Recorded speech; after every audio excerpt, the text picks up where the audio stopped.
आज की इस खास चर्चा में आप सबका स्वागत है। आज हम चार्ल्स डुहिग की किताब सुपर कम्युनिकेटर्स से कुछ बहुत ही दिलचस्प विचारों पर बात करने वाले हैं। ये किताब दावा करती है कि ये हमारी हर बातचीत को, चाहे वो किसी के भी साथ हो, एक गहरे और मतलब भरे रिश्ते में बदल सकती है। हाँ, और डुइक को हम उनकी पिछली बेस्ट सेलिंग किताब द पावर ऑफ हैबिट से जानते हैं। इस बार उनका फोकस है कम्युनिकेशन पर। बिल्कुल। मतलब ऑफिस में सहकर्मियों से बात हो या ग्राहकों से या फिर घर पर अपनों से, कैसे बेहतर संवाद किया जाए। तो आज हम इन्हीं विचारों की तह तक जाएंगे, समझेंगे कि इनमें ऐसा क्या खास है जो हमारे संवाद को बेहतर बना सकता है। हाँ, देखते हैं। तो चलिए शुरू करते हैं। सबसे पहले इस किताब का मूल सिद्धांत क्या है, ये हमें क्या सिखाना चाह रही है। देखिए, किताब का जो सेंट्रल आइडिया है वो ये है कि हर बातचीत में एक गहरा अर्थ, एक प्रभाव छिपा होता है।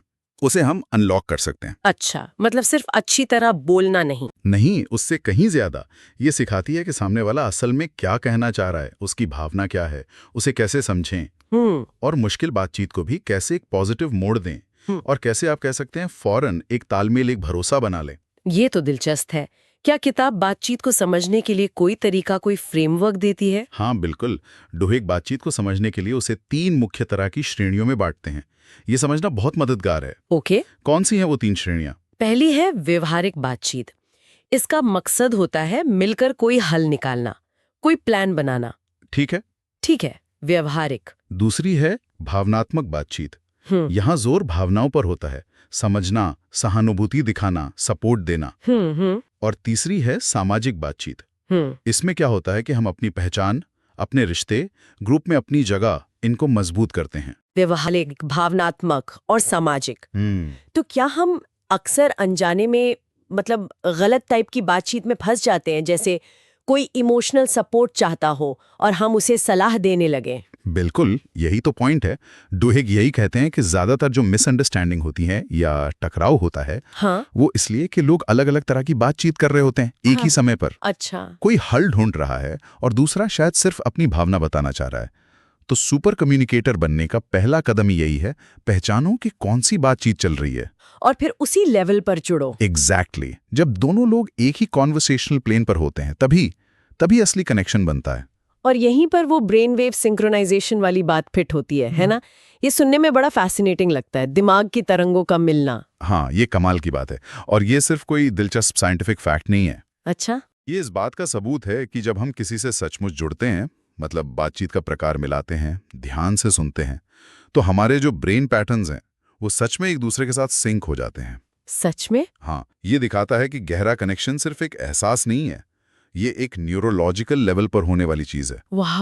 तो ये दिमागी तालमेल सिर्फ सही टॉपिक चुनने से नहीं बनता होगा, सुनने का तरीका भी मायने रखता होगा।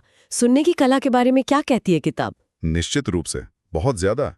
यहीं पर सहानुभूतिपूर्ण सुनना यानी एम्पैथेटिक लिसनिंग का जिक्र आता है। Empathetic listening. और ये सिर्फ चुपचाप सुनना नहीं है, इसमें खास टेक्निक्स हैं, जैसे सामने वाले की बात को अपने शब्दों में दोहराना ताकि उन्हें लगे आप समझ रहे हैं।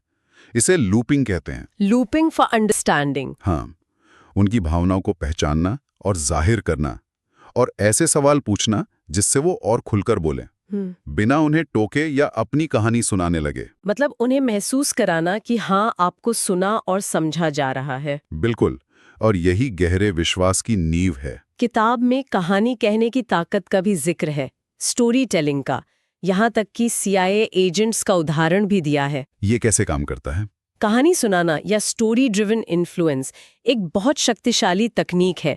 डुहिग बताते हैं कि कहानियां क्यों तथ्यों और आंकड़ों से ज्यादा असर करती हैं। क्यों? क्योंकि कहानियां सीधे हमारी भावनाओं से, हमारे अनुभवों से जुड़ती हैं। वो लॉजिक को, तर्कों को बाईपास कर सकती हैं, एक भावनात्मक पुल बना देती हैं। अच्छा। इसीलिए जो माहिर लोग होते हैं, जैसे अच्छे नेगोशिएटर्स या डॉक्टर्स या जैसा आपने कहा CIA एजेंट्स भी, वो अपनी बात मनवाने के लिए खासकर मुश्किल लोगों से तथ्यों के साथ कहानियों का इस्तेमाल करते हैं, ताकि बात याद भी रहे और असर भी करे। सही बात। क्या इन तरीकों के असल दुनिया में असर के भी उदाहरण हैं किताब में? मतलब ये सिर्फ थ्योरी तो नहीं? नहीं नहीं, बिल्कुल प्रैक्टिकल है। किताब में कई उदाहरण हैं। जैसे कुछ सेल्स टीमों ने जब सीखा कि ग्राहक से बातचीत का प्रकार कैसे मिलाना है, व्यावहारिक, भावनात्मक या सामाजिक, तो उनके सौदे पक्के होने की दर 30% तक बढ़ गई। 30%? ये तो बहुत है। हाँ, क्योंकि वो ग्राहक की असली जरूरत या चिंता को बेहतर समझ पाए। इसी तरह मैनेजर्स ने इन तकनीकों से टीम के झगड़ों को मिनटों में सुलझाया, सिर्फ ये समझकर कि असल मुद्दा क्या है। और किताब में हर चैप्टर के बाद अभ्यास भी दिए हैं ताकि लोग फौरन इन्हें इस्तेमाल करना शुरू कर सकें। ये अच्छी बात है। और Adam Grant, Arthur C Brooks जैसे लोगों ने भी इसकी तारीफ की है। इससे किताब का वजन और बढ़ जाता है। हाँ, बिल्कुल। उनकी तारीफ ये बताती है कि ये सिर्फ एक और सेल्फ हेल्प गाइड नहीं है। ये असल में प्रभाव डालने, रिश्ते बनाने और ऑथेंटिक तरीके से लीड करने के लिए एक जरूरी टूल किट है। एक प्रैक्टिकल टूल किट। हाँ, ये दिखाती है कि सही कम्युनिकेशन टेक्निक से सच में क्वांटिफाइबल नतीजे मिलते हैं। किताब